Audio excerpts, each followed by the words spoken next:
So I grew up in the church. I actually went to Blue Springs Christian Church as a kid. Mickey Carter was my youth minister. And at a CIY, when I was in junior summer going into my senior year, I decided to give my life to Christ in ministry. So I'd been baptized for a little bit, and I just decided that this is the time. Like I'm gonna go to a Christian college, and I'm gonna go do the things, and I'm gonna serve at a church. I'm gonna take Mickey Carter's job, and things didn't quite work out that way. But God had always been in my life. My dad was a youth minister. He has always been in the church, and that's kind of how I knew Jesus.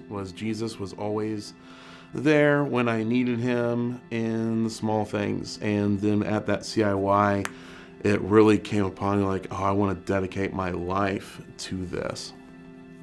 I ended up working for this church called Queen City Christian Church.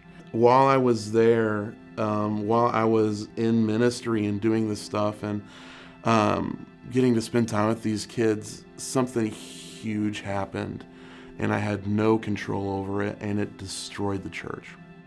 Me and a friend of mine who was the active co-youth ministers at that time, we were shaken down to our cores. This seed and roots of just bitterness towards the church in general kind of set itself in my heart.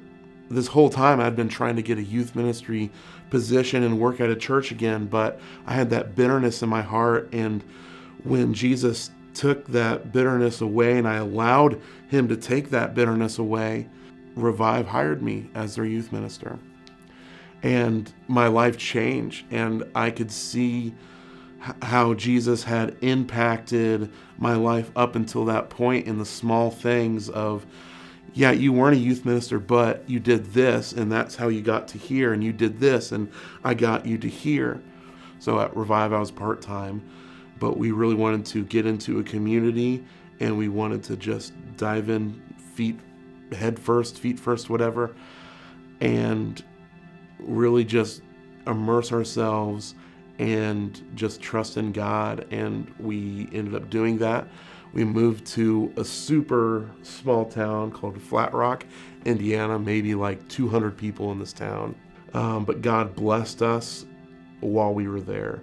And it was an amazing time just to be a part of a community and be a part of a culture that's completely different than Blue Springs or even Independence or Kansas City. God had blessed us with a house and a guest bedroom, and God had blessed us with a savings account and we were building up money, and everything was going great.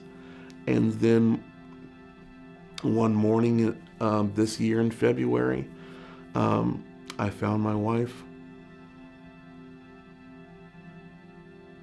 on the ground.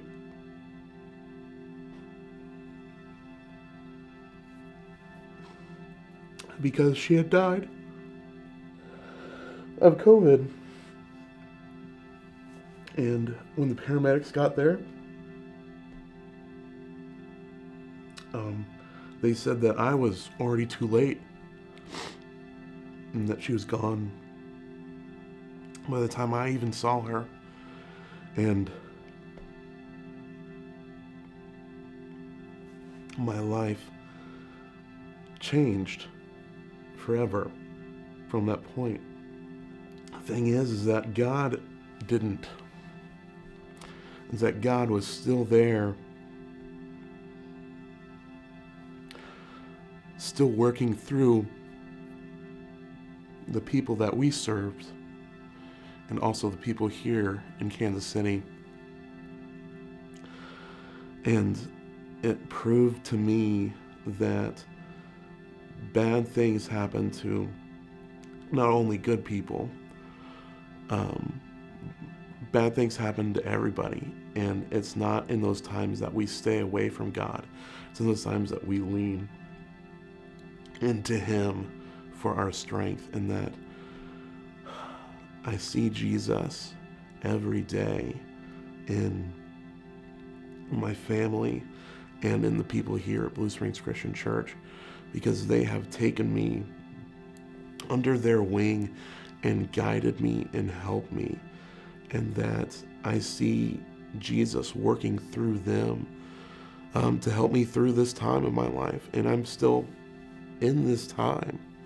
It was 2022 when she died, and I'm so thankful that I have these people in my life that God has placed there, and that God is working through.